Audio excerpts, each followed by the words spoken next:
Hey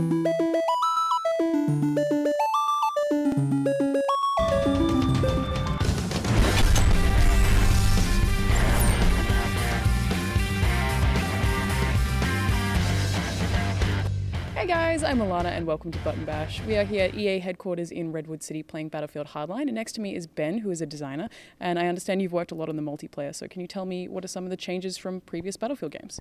So the big changes to this Battlefield is that it's a lot more about speed. It's a lot about, taking fast cars, getting into the action quicker, really living a lot of your action movie fantasies. That's really where we wanted to go with it. We watched a lot of action movies before, coming up with Hardline, stuff like Heat, stuff like Bad Boys, and we really wanted to get that fantasy into our game.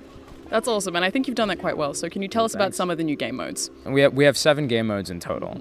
We have Heist as a new one, Blood Money, Crosshair, Rescue, and we have TDM and Conquest coming back. And I really think that a lot of our new game modes really speak to our theme. So things like Heist, when you run around, when you get the heist bag, when you have to deliver it to a chopper or something, that really speaks to the theme of a heist game mode, a heist fantasy, something like again a Heat thing or something. You were playing Heist on Bank earlier, and I think that really resonates with the theme. And I found Heist and Blood Money, the first two you mentioned, particularly different in terms of length. So how do you decide how long a specific game mode is going to be? That's really interesting. I mean, length really depends on who's playing the game mode and how well they're doing or how well they're not doing. To us, we really wanted to keep it a length that really made you want to play just one more round. You know what I mean? And that might be different depending on game mode types. Some of our other game modes like Rescue and Crosshair, they're 5 versus 5. They're single elimination. They're a lot shorter. They're a lot quicker paced. But we've timed it to a degree that we think everybody's going to say, "Oh, that was awesome. Let me just do one more time." Can you give us a little bit of information about the most competitive modes that you have and how you maybe plan to infiltrate the esports community? Sure. I mean, esports is a really interesting thing because those guys are going to decide to play what they want to play. So really, from our perspective, it comes down to giving them a mode that we think they'll really like. And we have 2 of those in our game. There are 5 versus 5 modes. They're single elimination. So as soon as someone dies, they're out until the next round. So we do a best 5 out of 9 rounds to see who the best team is.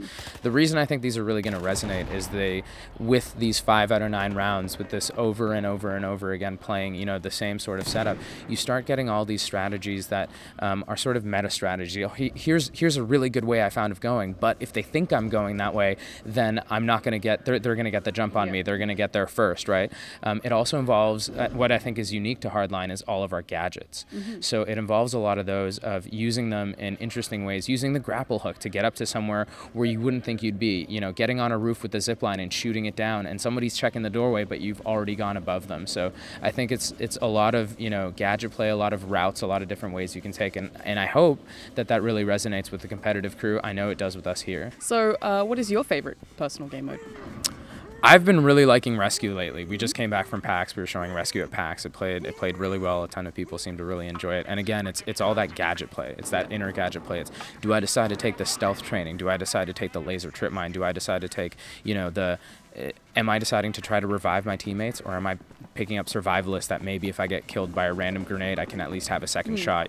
There's a lot of interesting decisions just in the gadget play, and then you get to all the different routes and stuff we were talking about earlier that I think make it a very compelling mode to play. Because there are a lot of gadgets and there are a lot of routes, and you've now seen a lot of people playing it, I assume, at PAX and here today.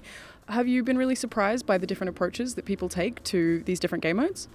It's really interesting seeing some people just go, especially in the competitive modes, go 5 people straight to a certain point, right?